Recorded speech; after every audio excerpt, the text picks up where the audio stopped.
So to begin with, I have this little ornament ball that I purchased at the Dollar Tree, and what drew me into this ornament was this little metal embellishment that it has on the top. I just loved it. And it's pretty enough on its own, but I'm going to take it up a notch and we're going to be doing something a little bit different to the back. And I'm going to start by removing that ticket and flipping it over and trying to fandangle that little metal embellishment and lift it up with my scissors so that we can repurpose it on the back side. And it's really not that difficult. I'm able to pull it up with the scissors. It has a ton of glue in the back, but nothing we can't salvage. So if you really want to see how all of this comes together, then all you have to do is keep right on watching.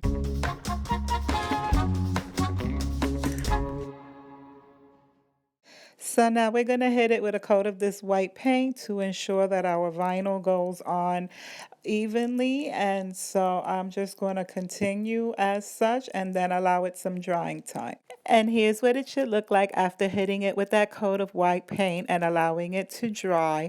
Here's a reminder of what it looked like before the original side, and I'm leaving it as such. And now the next step is to just apply some vinyl to it, and I created this image using my Cricut, and I figured it would look great against a white background. From there, we're just going to peel our transfer tape from its backing to adhere the image onto our ornament ball. And we're just going to remove it as such. And I'm just going to be aligning it. And notice I'm not using any measuring tools. I'm just eyeballing it. And I'm trying to get it as centered as I can using my eyes and not to place it down until I am convinced that that's where I want it, because once I lay it down to the surface, it'll pull up the paint. So I want to make sure I have it where I want it to be, and then I'm just going to press the image down as such. And now it's time to reveal our image. So after pressing it down with my fingers, I went over it with my Cricut tool, and I like to go at an angle and pull from the corner away.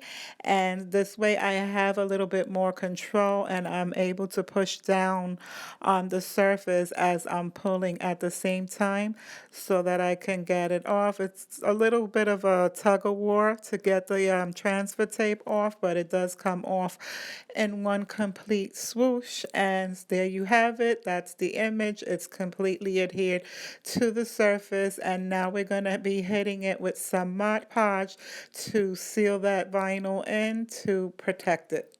And this is what you should be left with once that Mod Podge has had a chance to set up and completely dry. Our vinyl is completely protected. So now all that's left is to plug in my hot glue gun so that we can reattach this little metal embellishment hanger that I fell in love with. And we're just going to set it right back to its original place. And so then we can call this a complete project. So after plugging in my glue gun for a couple of minutes and give it a chance to warm up, I'm gonna hit this little metal embellishment with a bunch of hot glue so that we could attach it to our ornament ball, being careful not to burn the crap out of my fingers because this is metal and hot glue and it can get very hot. Okay, so now that our metal hanger is nice and glued down, I felt like it was missing a little something, and I went and I purchased this little pack of buffalo check ribbon ties from Dollar General because I'm not the greatest at making bows and they're already pre-done.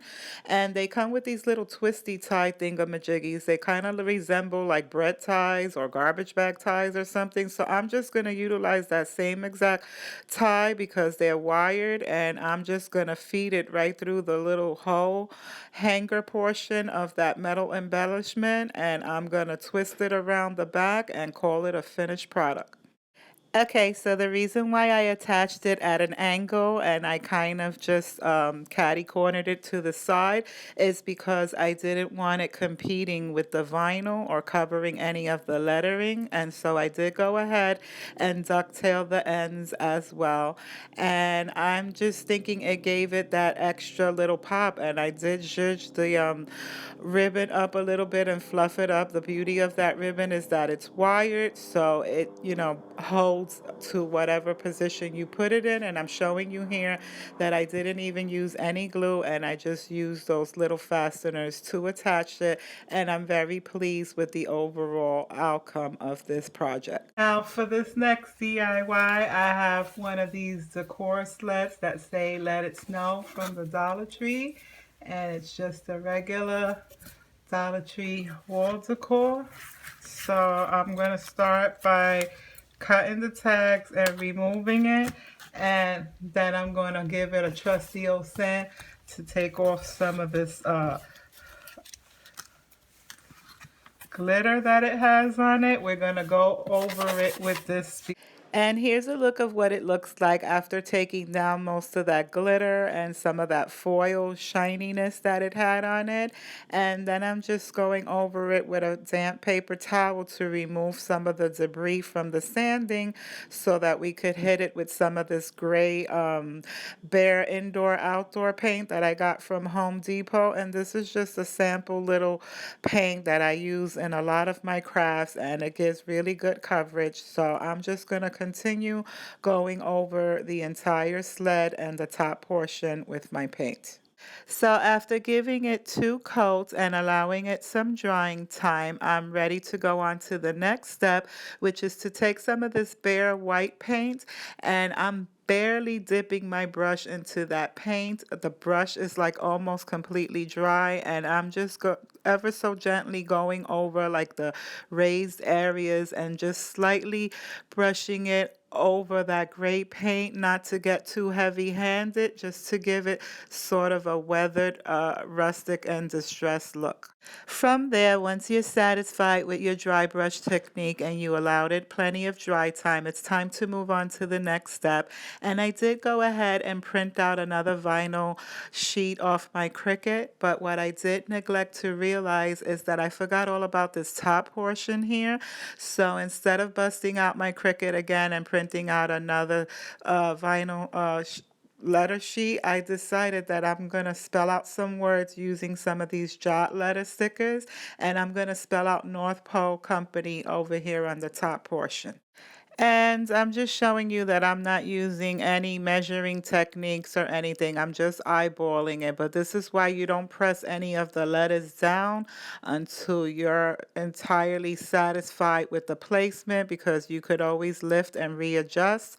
And I'm just spelling out the last 2 letters, CO for the company. And then I decided I'm going to put one of these little period dots at the end of the O to complete it. And then once we get the vinyl down, we can Mod Podge it to seal it in. Now it's time to transfer our vinyl image onto our decor sign. And so you're just going to peel off the vinyl transfer from the backing, and you're going to try to center it for final placement.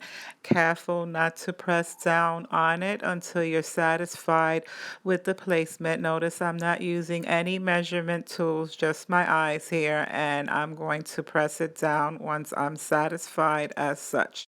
Okay, so after smoothing it down with my fingers, now I'm ready to go over it with my little scraping tool to get out any air bubbles and wrinkles, so that I'm ready to pull off my transfer sheet and reveal my vinyl underneath. So this looks about right. So now I'm just going to go in from the corner, as I always like to do, at an angle, and peel back slowly until I am revealing that vinyl underneath. And this is just so satisfying to me when I can peel the whole thing off without lifting up any letters. And this is what you should be left with. From there, now that we have our images all nicely transferred, we're going to be sealing them in with some of this Mod Podge, and we're going to start over at the top with those jot sticker letters that we spelled out the word North Pole Company at the top, and we're going to take it down all the way to the bottom over the vinyl. So moving forward, this is what you should be left with now that you've allowed it some drying drying time, and this is the completed project, and I am so very pleased with the overall outcome. I am showing you here that Mod Podge does indeed dry clear, and it does really seal in that vinyl. This project here just over exceeded my expectations of what I had imagined for this. This looks like something that you would maybe purchase like in Hobby Lobby or Michael's or someplace like that, and I would pay triple the amount of what it cost me to put this together, and it just looks so much higher end than a Dollar Tree decor product, and I am just overall satisfied with the results. I enjoyed putting this together for you guys, and I hope you liked it as well. Okay, so I'm throwing in this extra bonus footage. I have this little flicker candle from the Dollar Tree, and I have another vinyl transfer image that I printed out for another project, but I measured it wrong, so it was too big. So I'm going to try my shot at transferring it onto this little flameless candle. So now that we removed the wrapping off the candle, we're going to transfer the image on simply by removing the transfer sheet off its backing and trying to center it as best as possible. So because of the cylinder-like shape of this candle, I'd imagine it's going to be a little bit difficult and tricky trying to get this image transferred. But I do imagine that I am going to have a little more flexibility as the other decor pieces because there's no paint involved, so I don't have to worry about peeling up any of the paint. And so maybe it's a little bit more forgiving as far as being able to reposition it. So, because it's not a flat surface, as I mentioned earlier, I am noticing some bubbling and wrinkling. So, what I'm thinking to do is just to take my scissors and give it a little snip on the bottom part of the plastic sheet so that maybe I could release some of the air and the bubbling on it and just smoothing it down with my fingers as you see me doing here. Next, we're going to start peeling away, and there is a constant pulling and tugging kind of mechanism going on here. It's not just a one pull scenario, so we're going to keep fidgeting with it until we get the whole sheet off.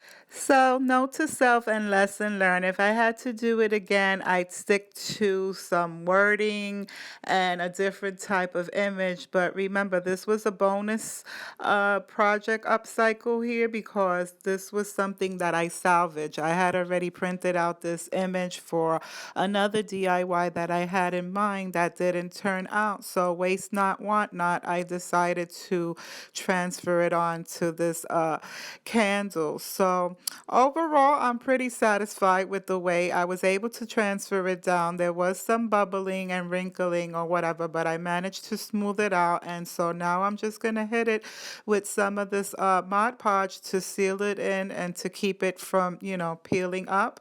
And so I'm just going to go ahead and give it a shot of that Mod Podge and just evenly distribute it and, spread the product all around the entire image and the entire candle and allow it some drying time and then calling it a finished product.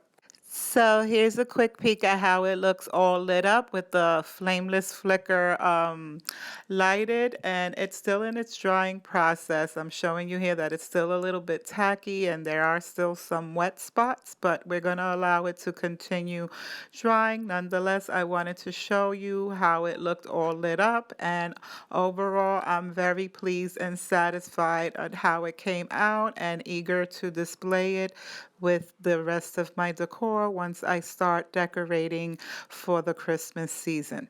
So this would conclude the second half of my two-part DIY. If you didn't catch the first one, you might want to look out for it. Comment down below which one of these was your favorite. I would have to say of all of them, my favorite would have to be the sled. This is my most craftiest time of the season, so if you haven't already subscribed, I'd like to encourage you to go on ahead and hit that subscribe button so that you don't miss out on all future DIYs coming. As always, I like to also ask you to give this video a thumbs up if you like the DIYs, and I will keep them coming. Talk to you in the next video. Bye bye now.